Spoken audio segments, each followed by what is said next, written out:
नमस्कार दोस्तों, स्वागत है आपका प्रगति एमबीपीएससी के यूट्यूब चैनल पर। मई 2022 करंट अफेयर के अंतर्गत आज हम पुरस्कार और सम्मान जो भी चर्चा में रहे उन्हें पढ़ेंगे।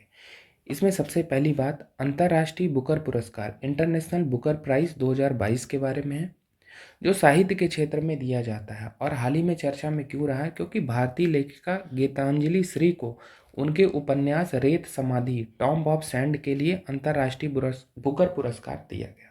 तो ये सबसे महत्वपूर्ण बात है, हमारे एग्जाम में जरूर ये पूछा जा सकता है, इसकी प्रबल संभावना है कि गीतांजलि श्री को उनके उपन्यास रेत समाधि टॉम्ब ऑफ सैंड के लिए अंतर्राष्ट्रीय बुकर पुरस्कार 2022 दिया गया। अब ये क्यों खास है? खास होने की वजह है कि यह पहला ही अवसर है जब हिंदी की किसी साहित्यकार को तथा हिंदी भाषा में प्रकाशित किसी उपन्यास के लिए यह पुरस्कार दिया गया, तो इस कारण से ये खास है। अब जैसा कि हमने बात की कि हिंदी में रचित है रेत समाधि, और इस उपन्यास का अंग्रेजी अनुवाद किया गया है डेजी रॉकवेल के द्वारा। तो अनुवादक कौन है? Daisy Rockwell. तो ये भी हमें ध्यान रखना है, तो ये बातें महत्वपूर्ण हैं। अब हम अंतर्राष्ट्रीय बुकर पुरस्कार के बारे में कुछ मूलभूत बातें जान लेते हैं। जैसे अंतर्राष्ट्रीय बुकर पुरस्कार है, ये वर्ष 2005 से दिया जा रहा है या इसकी स्थापना 2005 में हुई। यहाँ पर पुरस्कार राशि कितनी है? 50,000 पाउंड, और इस राशि का बंटवारा होता है लेखक और अनुवादक के बीच समान रूप से। एक बात जो और महत्वपूर्ण है कि वर्ष 2015 के बाद यह प्रतिवर्ष दिया जाता है। इससे पहले 2-2 वर्ष के अंतराल में अंतर्राष्ट्रीय बुकर पुरस्कार दिया जाता था। वर्ष 2015 के बाद जैसा कि हमने बात की कि अब ये प्रतिवर्ष दिया जाता है। एक बात और है कि 2015 तक यह पुरस्कार संपूर्ण विश्व में किसी भी भाषा के साहित्यकार को साहित्य के क्षेत्र में उसके समग्र योगदान के लिए दिया जाता था। 2015 के बाद यह पुरस्कार अब किसी भी भाषा में रचित किसी विशिष्ट कृति जिसका अंग्रेजी में अनुवाद हुआ हो उसके लिए दिया जाता है। तो ये बातें ध्यान रखनी है अंतर्राष्ट्रीय बुकर पुरस्कार के बारे में। इसकी स्थापना कब है? 2005। पुरस्कार राशि कितनी है? 5,000 पाउंड। और हमने जैसे कि बात की कि अब ये किसी भी भाषा में रचित किसी विशिष्ट कृति जिसका अंग्रेजी में अनुवाद हुआ हो उसके लिए दिया जाता है, और जो पुरस्कार राशि है उसका बंटवारा होता है लेखक और अनुवादक के बीच। सबसे महत्वपूर्ण बात इसमें यही है कि हम जाने कि भारतीय लेखिका गीतांजलि श्री हैं, उनके उपन्यास रेत समाधि को अंतर्राष्ट्रीय बुकर पुरस्कार 2022 से सम्मानित किया गया है। चलते हैं आगे, अगली बात देखते हैं। अगली बात पुलित्जर पुरस्कार 2022 के बारे में है, जो पत्रकारिता, साहित्य, ड्रामा, संगीत आदि क्षेत्रों में दिया जाता है। इसकी स्थापना कब हुई है? इसकी स्थापना हुई है वर्ष 1917 में, और जोसेफ पुलित्जर के नाम पर यह पुरस्कार दिया जाता रहा है। वर्ष 2022 के पुरस्कारों की घोषणा 9 मई 2022 को अमेरिका के कोलंबिया विश्वविद्यालय द्वारा की गई।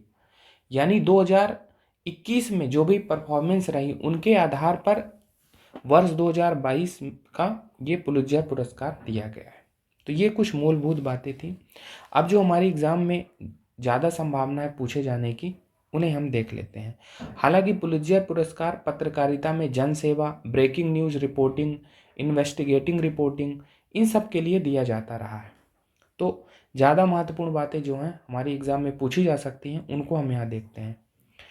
तो वर्ष 2022 का जो है फीचर फोटोग्राफी के लिए पुलित्जर पुरस्कार 4 भारतीयों को दिया। ये 4 भारतीय राउटर के लिए काम करते थे, और उनका नाम है दानिश सिद्दीकी जिनको मरणोपरांत मिला, अदनान आबिदी, सना इरशाद मट्टू व अमित दवे।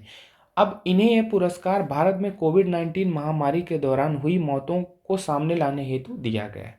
तो हमें ध्यान रखना है कि अगर पूछा जाएगा कि पुलित्जर पुरस्कार से सम्मानित भारतीय, तो उनमें 4 नाम है दानिश सिद्दीकी, अदनान आबिदी, सना इरशाद मट्टू और अमित दवे। क्यों दिया गया हमने ये बात कर ली। एक और बात है दानिश सिद्दीकी के बारे में, जैसा कि हमने बात की कि ये इन्हें मरणोपरांत मिला है, तो दानिश सिद्दीकी को दूसरी बार पुलित्जर पुरस्कार से सम्मानित किया गया है। इससे पूर्व इन्हें वर्ष 2018 में भी मिला था, जब इन्होंने रोहिंग्या समस्या को कवर किया था, और उस समय भी इन्हें फीचर फोटोग्राफी के लिए पुलित्जर सम्मान से सम्मानित किया गया था।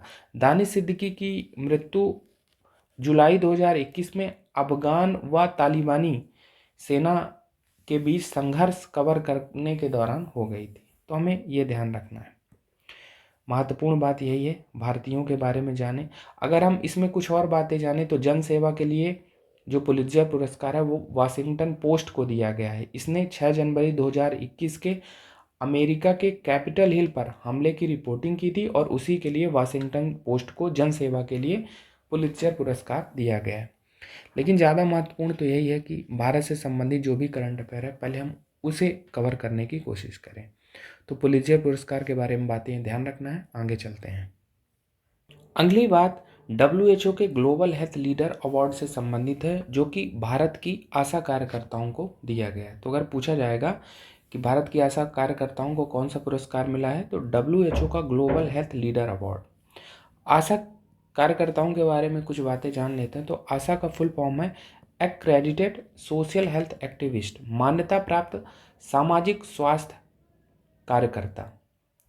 भारत में इनकी संख्या 10 लाख से अधिक है और इनकी प्रमुख भूमिका क्या रही है भारत में, तो ग्रामीण क्षेत्रों में स्वास्थ्य सुविधाएं उपलब्ध कराने, मातृत्व सेवा एवं बच्चों के टीकाकरण तथा सामुदायिक स्वास्थ्य सेवाएं बेहतर करने में इनकी महत्वपूर्ण भूमिका रही है और इन्हीं भूमिकाओं को सम्मानित करने हेतु WHO का ग्लोबल हेल्थ लीडर अवार्ड इन्हें मिला है। तो हमें ध्यान रखना है कि भारत की आशा कार्यकर्ताओं को WHO का ग्लोबल हेल्थ लीडर अवार्ड मिला है।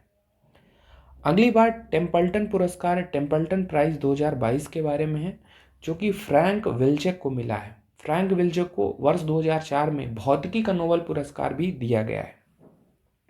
अगर हम टेम्पल्टन पुरस्कार के बारे में कुछ मूलभूत बातें जानें तो 1973 में इसकी स्थापना की गई थी और यह विज्ञान एवं आध्यात्म के मिश्रण हेतु दिया जाता है।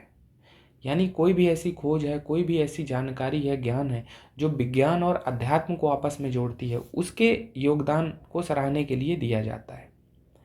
वर्ष 1973 का पहला पुरस्कार भारत की मदर टेरेसा को दिया गया था। ध्यान रखना है, अगर पूछा जाएगा कि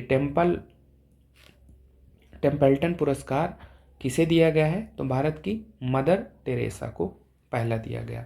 1975 में डॉक्टर सर्वपल्ली राधाकृष्णन को, 1990 में बाबा आमटे जी को और 1997 में पांडुरंग शास्त्री अठावले जी को यह पुरस्कार दिया जा चुका है। तो 4 भारतीय हैं जो इस पुरस्कार से अभी तक सम्मानित हो चुके हैं। अब फ्रैंक विल्चेक को यह पुरस्कार क्यों दिया गया, क्योंकि इन्होंने प्रकृति के नियमों की वैज्ञानिक व्याख्या की और इसी योगदान को सराहते हुए टेम्पल्टन पुरस्कार दिया गया है। किसके द्वारा? टेम्पल्टन फाउंडेशन अमेरिका द्वारा। तो ये बातें हमें ध्यान रखना है। महत्वपूर्ण बात तो ये है फ्रैंक विल्चेक के बारे में जानना। चलते हैं आगे, अगली बात देखते हैं। अगली बात ब्रिटेन के रॉयल गोल्ड मेडल 2022 से संबंधित है, जो भारत के आर्किटेक्ट बालकृष्ण दोषी जी को मिला है। तो ध्यान रखना है, पूछा जाएगा कि बालकृष्ण दोषी का संबंध किस क्षेत्र से है, तो वो भारत के आर्किटेक्ट हैं। हाल ही में चर्चा में क्यों रहे, क्योंकि ब्रिटेन का रॉयल गोल्ड मेडल 2022 मिल चुका है। आर्किटेक्ट के क्षेत्र का एक और पुरस्कार है प्रिजकर पुरस्कार। तो बालकृष्ण दोषी प्रिजकर पुरस्कार से भी सम्मानित हो चुके हैं। ये हमने पिछले महीने पढ़ा था। तो हमें ध्यान रखना है बालकृष्ण दोषी जी के बारे में कि वो भारत के आर्किटेक्ट हैं, 94 वर्षीय हैं और हाल ही में चर्चा में क्यों रहे, क्योंकि 10 मई 2022 को ब्रिटेन का रॉयल गोल्ड मेडल 2022 प्रदान किया गया। चलते हैं आगे। अगली बात कांस फिल्म महोत्सव 2022 के बारे में है। कांस फिल्म महोत्सव क्या है? ये फ्रांस का प्रतिष्ठित फिल्म पुरस्कार है। 17 से 28 मई 2022 को संपन्न हुआ। अब हम कांस फिल्म महोत्सव के बारे में कुछ महत्वपूर्ण बातें जान लेते हैं। जैसे इस वर्ष भारत को कंट्री ऑफ ऑनर का दर्जा दिया गया। तो पूछा जा सकता है कि भारत को कंट्री ऑफ ऑनर का दर्जा किस फिल्म महोत्सव में दिया गया। तो ध्यान रखना है, उसका उत्तर होगा कांस फिल्म महोत्सव। एक और बात महत्वपूर्ण है कि इस फिल्म महोत्सव की प्रतियोगिता खंड की ज्यूरी में भारत की अभिनेत्री दीपिका पादुकोण को भी सम्मिलित किया गया। तो ध्यान रखना है। अगला एक और नाम है जो इस फिल्म महोत्सव में चर्चा में रहा, वो है मेमे खान का। तो मेमे खान कौन है? ये राजस्थान के लोक गायक हैं। इन्होंने कांस फिल्म महोत्सव में अपनी प्रस्तुति दी और ऐसा करने वाले ये भारत के पहले लोक गायक बन गए। तो पूछा जा सकता है मेमे खान के बारे में कि कांस फिल्म महोत्सव में अपनी प्रस्तुति किस लोक गायक ने दी, तो वो होंगे मेमे खान। तो ये बातें ध्यान रखनी है।